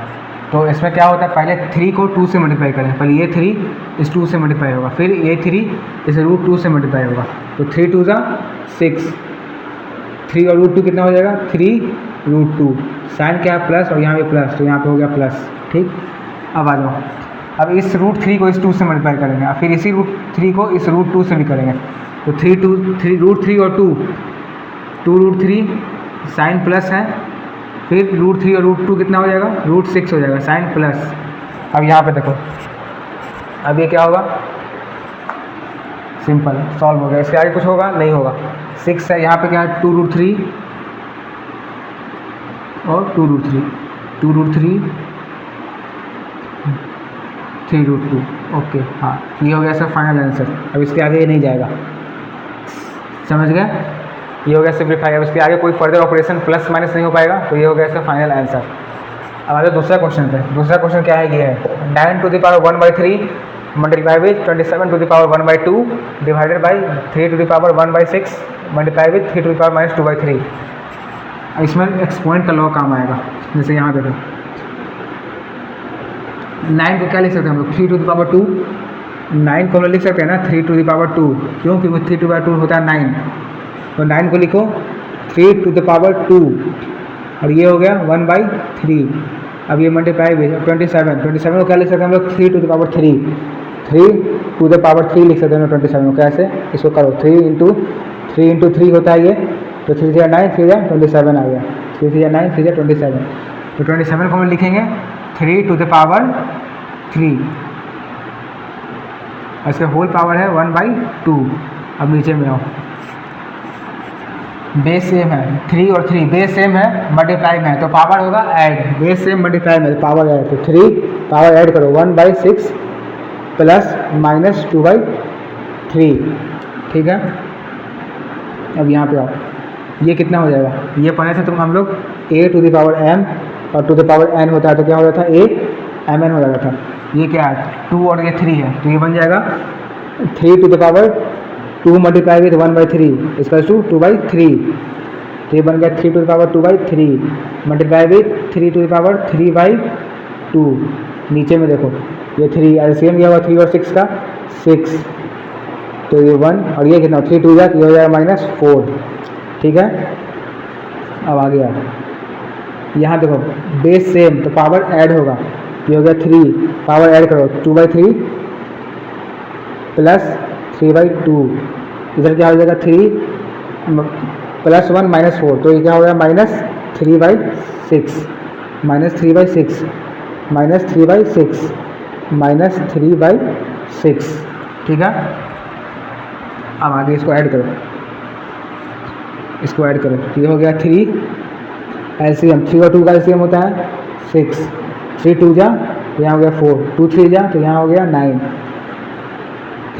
अपॉन 3 टू द पावर ये कितना हो जाएगा, ये 3 से कटेगा 2 बराबर, तो 3 टू द पावर -1 अपॉन 2 ये हो गया, ठीक है। इसको ऐड करो, इस बारे को सॉल्व करो, ये सॉल्व करो कितना आएगा, इसको सॉल्व करो, ये सॉल्व करके आएगा 3 टू द पावर 9 और 4 13 upon 6 divided by 3 to the power -1 upon 2। अब देखो डिवाइड में है तो पावर सब्ट्रैक्ट होगा, डिवाइड में है तो पावर सब्ट्रैक्ट होगा, डिवाइड में तो पावर सब्ट्रैक्ट, तो 13 अपॉन 6 माइनस सब्ट्रैक्ट हुआ, और ये क्या है -1/2 है, तो -1/2 ये ऐसे, ठीक है। अब ये क्या हो जाएगा, ये हो जाएगा इसका 3 टू द पावर 13 अपॉन 6, ये प्लस माइनस साइन चेंज हो जाएगा तो +1/2, और इसको ऐड करो, ठीक, इसको ऐड करो यहीं पे, यहाँ पे इसको ऐड करो, तो ये आ गया 3 एलसीएम 6 और 2 का एलसीएम 6, ठीक है, 6 2 का एलसीएम 6 हो गया, तो ये बचा 13 प्लस 2 3 जा, तो यहाँ पे 3 हो गया, ये कितना आएगा 3 टू द पावर 13 प्लस 3 16/6, ये आ गया इसका आंसर। इसको सॉल्व करने पे आया 3 टू द पावर 16/6, समझे। अब आ जाओ तीसरा पे, ये देखो इसमें दिया 2/3 to the power x multiply with 3/2 to the power 2x is equal to 81/16, और हमें फाइंड करना है x, ठीक है, फाइंड x फाइंड करना है। तो इसमें कुछ नहीं करना है, सबसे पहला स्टेप पे आ जाओ। पहला स्टेप इसको ऐसे ही रहने दो, 2/3 x into 3/2 to the power 2x equals to 81 को देखो, 81 को क्या लिख सकते हैं हम लोग, 81 को हम लोग लिख सकते हैं 3 टू द पावर 4। जैसे देखो 3 टू द पावर 4 को करो क्या आएगा, 3 इंटू 3 इंटू 3 इंटू 3, 3 3 जा 9, 3 3 जा 9, 9 9 जा 81, तो 81 को हम लिखें 3 to the power 4, 3 to the power 4। 16 को लिख सकते हैं हम 2 टू द पावर 4, जैसे इसको देखो 2 into 2 into 2 into 2, 2 to the power 4 को हम ये लिख सकते हैं ना, 2 जा 4, 2 जा 4, 4 4 जा 16, तो इसको लिखें 16 को हम लोग 2 टू द पावर 4, समझ गया। इसको मैं यहाँ से मिटाता हूँ। अब ये देखो ये इतना आ गया। अब हमें जैसे ये 3/2 के फॉर्म में है, इधर भी हमको 3/2 के फॉर्म में करना होगा। ये तो ये 3/2 है, इधर 3/2 आ रहा है, इधर भी 3/2 में दिख रहा है, लेकिन ये 3/2 नहीं दिख रहा है, तो इसको रेसिप्रोकल कर दो। तो इसको रेसिप्रोकल करो तो ये क्या हो जाएगा 3a/2, और ये पावर हो जाएगा -x। इस बार होगा -x, क्यों होगा वही मैं बताता हूँ। ये होगा 3 to the power 4/2 to the power 4, क्यों -x होगा ये देखो। अगर ये था a to the power n, a to the power -n, तो हम लोग इसको लिखते थे, रेसिप्रोकल करते थे तो हो जाता था a to the power n। अगर a to the power -n होता था, इसको हम लोग रेसिप्रोकल कर देते थे तो इसका पावर प्लस हो जाता था। तो वैसे ही अगर पावर माइनस में, इस बार अगर पावर प्लस में रहा तो अगर रेसिप्रोकल कर देंगे तो पावर हो जाएगा इसका माइनस में, समझे। तो ये यहाँ पे हुआ, पावर इस बार माइनस में था, इस बार पावर माइनस में था, सॉरी इस बार पावर प्लस में था, तो रेसिप्रोकल हुआ तो ये हो गया माइनस, पावर हो गया माइनस, पावर हो गया माइनस, यहाँ पे माइनस आ गया। जब पावर प्लस में है रेसिप्रोकल होकर, जब पावर माइनस में है रेसिप्रोकल होकर प्लस हो जाएगा, जब पावर प्लस में है रेसिप्रोकल होकर माइनस हो जाएगा, समझे। तो वही यहाँ पे हुआ, पावर यहाँ प्लस में था, रेसिप्रोकल किए तो पावर हो गया माइनस में। अब देखो 3/2 बेस सेम तो पावर ऐड, बेस सेम तो पावर ऐड, यहाँ पे आ जाओ बेस सेम तो 3/2 पावर होगा ऐड, मतलब -x plus 2x equals to 3/2, इसको लिखो होल टू द पावर 4, क्योंकि दोनों पे पावर 4 है तो इसको 4 लिख दिए होल। अब यहाँ पे देखो ये क्या हो जाएगा 3/2 2x -x equals to 3/2 to the power 4, ठीक। अब यहाँ पे देखो बेस सेम है, इसको काटना नहीं है, इसको कट नहीं करना है, बेस सेम तो यहाँ पे बाई कंपेयरिंग, इसको हम लिखते हैं by the principle of homogeneity. अगर ऐसा सिचुएशन आता है तो इसको हम लोग कट नहीं करना है, यहाँ पे लिखना है हमें by the principle of homogeneity, bye the principle of homogeneity. ये हुआ यहाँ से कंपेयर हुआ है, तो यहाँ पे x तो यहाँ पे इक्वल टू हम लिख सकते हैं x इक्वल्स टू 4, तो यहाँ से हम लिखें x इक्वल्स टू 4, समझे। क्या क्या किए हम लोग, पहले हम लोग इसको तोड़े, 81 को लिखें 3 टू द पावर 4, 16 को लिखें 2 टू द पावर 4, उसके बाद ये भी 3/2 में था, ये भी 3/2 में फॉर्म में था, इसको भी हम लोग 3/2 में रेसिप्रोकल करके लाएं तो पावर हो गया प्लस से माइनस रेसिप्रोकल करने के बाद। फिर यहाँ पे बेस सेम तो पावर होता है ऐड, बेस सेम था तो -x + 2x पावर ऐड हो गया, तो -x + 2x कितना आया x आया। इधर भी 3/2, ये हो गया 3/2 to the power x, 3/2 to the power 4, तो यहाँ से हुआ कंपेयरिंग, इसको लिखें by the principle of homogeneity x to the power 4, समझ गए। जो हमारे अगले टॉपिक पे, डेट इज आवर रेशनलाइजेशन, ये हमारे चैप्टर का लास्ट टॉपिक है रेशनलाइजेशन। ये रेशनलाइजेशन क्या कहता है कि अगर तुम्हें फ्रैक्शन के डिनोमिनेटर में रूट दिख रहा है तो इस रूट को हटाना है, इसी रूट को हटाने के प्रोसेस को हम लोग कहते हैं कि रेशनलाइजेशन हम लोग इसे किए। अगर कोई फ्रैक्शन है तुम्हारे पास, उसके डिनोमिनेटर में रूट है, अगर तुम्हारे पास फ्रैक्शन है 5/√6, 2/√3, 9/√4, 7। तो इस रूट को हटाने के प्रोसेस को हम लोग कहते हैं रेशनलाइजेशन। इस रूट को हटाने के प्रोसेस को हम लोग कहते हैं रेशनलाइजेशन। समझ गए? अब आ जाओ देखते हैं हम लोग कैसे होता है ये रेशनलाइजेशन। तो क्या है हमारे पास 5/√3 है, तो कुछ नहीं करना है, जो यहाँ पे रूट है उसी से इसको मल्टीप्लाई कर देना है। तो ये 5/√3 था, तो पहला क्या करना है, यहाँ पे रूट 3 है, इसी को √3 से ही ऊपर और नीचे न्यूमरेटर में और डिनोमिनेटर में मल्टीप्लाई कर देना है। तो मल्टीप्लाई कर दो इसको, तो 5 × √3 हो जाएगा और ये हो जाएगा √3 × √3। तो ये क्या बन जाएगा, ये मल्टीप्लाई होकर बना 5√3 और ये √3 क्या हो जाएगा, 3 हो जाएगा। ये हो गया तुम्हारा रेशनलाइजेशन, ये आ गया तुम्हारा फ्रैक्शन। अब ये हो गया तुम्हारा रेशनलाइज। समझ गए? रूट था, रूट को हटाने का प्रोसेस को हम लोग कहते हैं रेशनलाइजेशन। कैसे हटेगा, जो रूट होता है उसी से न्यूमरेटर और डिनोमिनेटर में मल्टीप्लाई कर देते हैं। तो 5 × √3 √3 × √3 तो बन गया 5√3/√3। समझे? आज हम लोग दूसरा टाइप देखते हैं। ये तो था 5/√3, इसको सिंपल √3 से मल्टीप्लाई करके रेशनलाइज कर दिए। अगर क्वेश्चन ऐसा रहा 5/√3 - √5 इस टाइप से रहा, तो इसको कैसे हम लोग रेशनलाइज करेंगे? इसमें क्या करना है, इसमें भी हमको √3 और √5 से मल्टीप्लाई करना है, लेकिन साइन चेंज करके। यहाँ पे माइनस था, इसका प्लस से मल्टीप्लाई करना है। तो देखो कैसे, 5/√3 - √5 मल्टीप्लाई विथ √3 + √5। समझे? √3 + √5। इसमें सिर्फ रूट था, एक ही रूट था, तो सिर्फ उसी से रूट से मल्टीप्लाई कर दिए, √3 कर दिए। इस बार √3 - √5 था, तो √3 + √5 से कर दिए। करना है हमको इसी नंबर से, बस ये साइन इन लोग का चेंज कर देना। अगर यहाँ प्लस होता तो यहाँ पे अगर होता ये √3 + √5 होता, तो हम लोग √3 - √5 से मल्टीप्लाई कर देते। लेकिन यहाँ पे माइनस है, तो √3 + √5 से मल्टीप्लाई किए।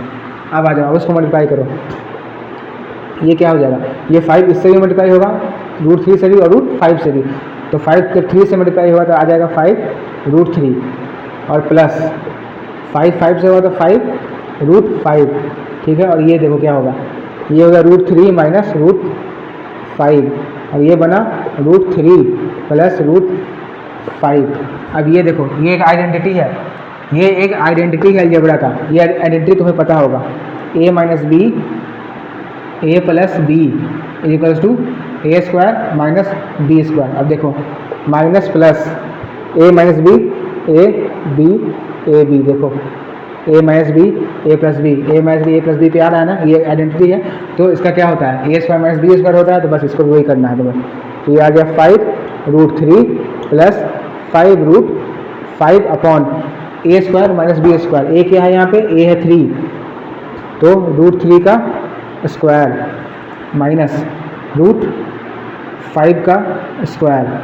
ठीक, ये कितना हो जाएगा, तो ये हुआ 5√3 + 5√5 अपॉन √3 का स्क्वायर 3, √5 का स्क्वायर 5।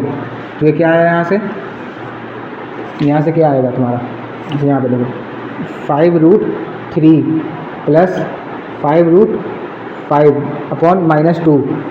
ये माइनस ऊपर जाएगा, ये माइनस ऊपर जाएगा तो क्या हो जाएगा, यहाँ -5√3 + 5√5 अपॉन 2। ठीक है? अब ये माइनस मल्टीप्लाई होगा इन दोनों के साइन के साथ, यहाँ प्लस, तो ये इसको बना देगा माइनस, ये बन गया -5√3 और ये भी प्लस माइनस माइनस, तो ये बन गया -5√5 अपॉन 2। समझे कैसे किया हम लोग? 2 था, -√3 -√5 था, तो कुछ नहीं, साइन चेंज करके मल्टीप्लाई कर दिए, साइन चेंज करके मल्टीप्लाई कर दिए, साइन चेंज करके मल्टीप्लाई कर दिए। तो √3 + √5, √3 + √5, फिर 5 मल्टीप्लाई हुआ दोनों से, तो आया 5√3 + 5√5 और ये दोनों मल्टीप्लाई होकर आया √3 - √5 √3 + √5। ये बन रहा है यहाँ पे आइडेंटिटीज। समझे? जब भी ऐसा 2 का रेशनलाइजेशन होगा तो नीचे में आइडेंटिटीज बनेगा, यही वाला आइडेंटिटीज आएगा। ये था identities a - b a + b, एक बार माइनस एक बार प्लस, मतलब a² - b²। उस पर तोड़े इसको, a था √3 b था √5, √3² - √5², ये बनता है √3 का स्क्वायर 3, √5 का स्क्वायर 5, 5 - 3 दैट इज -2। ये माइनस नीचे से ऊपर गया, तो इन दोनों का साइन चेंज कर दिया, -5√3 और -5√5 हो गया। समझे? एक क्वेश्चन करते हैं हम लोग, उसके बाद इस लेक्चर को हम लोग एंड करेंगे। तो हमारा क्वेश्चन क्या है, √3 सॉरी रूट, हमारा क्वेश्चन है 3√5 प्लस √3 डिवाइडेड बाई √5 माइनस √3। इसे हमें रेशनलाइज करना है, इसे हमें रेशनलाइज करना है, ठीक। तो सबसे पहला मल्टीप्लाई करना है साइन चेंज करके, 2 पर स्क्वायर है तो मल्टीप्लाई करना है साइन चेंज करके, बस 3√5 plus √3 upon √5 minus √3 multiply with √5 plus √3 upon √5 plus √3, ठीक है। अब आ जाओ, ये 3√5 इससे मल्टीप्लाई होगा, 3√5 मल्टीप्लाई विथ √5, ठीक है।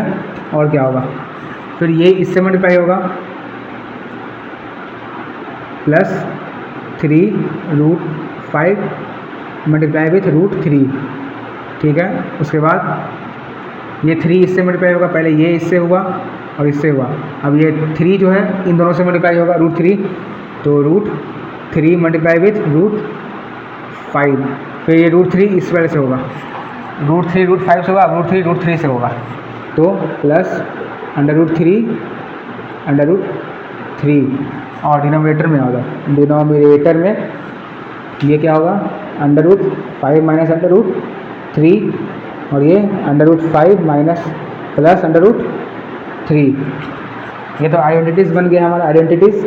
अब आ जाओ इस पर, इसको मल्टीप्लाई करो, √5 5 3 जा, ये बना 15, इसको करो 5 √5 इंटू √3 15 होता है, तो प्लस 3 √15 हो जाएगा ये। अब यहाँ देखो 5 इंटू √3 15 प्लस √15, अब यहाँ देखो 3 इंटू 3 ये हो जाएगा 3, ठीक है। और ये तो आइडेंटिटीज़ है a square minus b square पे, a स्क्वायर क्या है, a है यहाँ पे 5, √5 का स्क्वायर माइनस √3 का स्क्वायर। अब इसको आगे सॉल्व करो, ये क्या हो जाएगा यहाँ पे 15 और 3 ऐड होगा, 15 और 3 ऐड होगा तो बनेगा 18, यहाँ पे लिखो 18, और क्या होगा ये √3 और ये √15 ये दोनों ऐड होगा, तो 3√15 प्लस √15 हो जाएगा 4√15 प्लस 4√15। यहाँ पे कुछ नहीं है, 15 के आगे तो 1 है, कुछ नहीं है तो 1 है, समझे, कुछ नहीं है तो 1 होता है, तो 3 + 1 4√15। अब यहाँ देखो 5 का √5 का स्क्वायर क्या होता है 5, √3 का स्क्वायर 3, तो यहाँ -3, ठीक है। अब यहाँ क्या होगा, ये तो ऐसे ही रह जाएगा 18 + 4√3, तो 18 + 4√15 ये ऐसे ही रह जाएगा, और 5 - 3 = 2, ठीक है, 5 - 3 = 2। अब यहाँ पे देखो कुछ कॉमन मिलेगा इसमें, इन दोनों में कॉमन 18 + 4√15 में कॉमन आएगा, इन दोनों में कॉमन है। अगर यहाँ से 2 कॉमन ले लें, हम 2 कॉमन लेते हैं तो यहाँ क्या बचेगा 9 + 2√15, ठीक है, ये बन गया 2√15 अपॉन में 2, ये 2 से 2 कैंसिल हो गया, तो आंसर फाइनल आया 9 + 2√15, ये हो गया इसका आंसर। अगर इसको हम लोग रेशनलाइज किए तो आंसर आया 9 + 2√15, समझ गए कैसे आया। इसको पहले साइन चेंज करके मल्टीप्लाई किए, फिर ये इससे मल्टीप्लाई हुआ, फिर ये इससे हुआ, फिर ये इससे हुआ, ये और इससे हुआ, इन लोग को मल्टीप्लाई करने के बाद क्या आया हमें 15 + 3√15 + 1√15 + 3, और नीचे में आइडेंटिटीज़ लगा a square minus b square, √5 square minus √3 square. इसको कैलकुलेट किए तो आए 18 + 4√15 अपॉन 5 - 3, 18 + 4√15 अपॉन 2, यहाँ से 2 कॉमन लिए तो बचा 9 और 2√15, 2 कैंसिल हो गया, आंसर फाइनल 9 + 2√15 आ गया, समझ गया। तो ये था हमारा आज का लेक्चर नंबर सिस्टम का। अब हम लोग अगले लेक्चर में मिलते हैं, तब तक के लिए कीप प्रैक्टिसिंग कीप लर्निंग। और अगर ये वीडियो अच्छा लगा हो तो लाइक करना, फ्रेंड लोग के साथ शेयर करना और चैनल को सब्सक्राइब करना मत भूलना। ओके।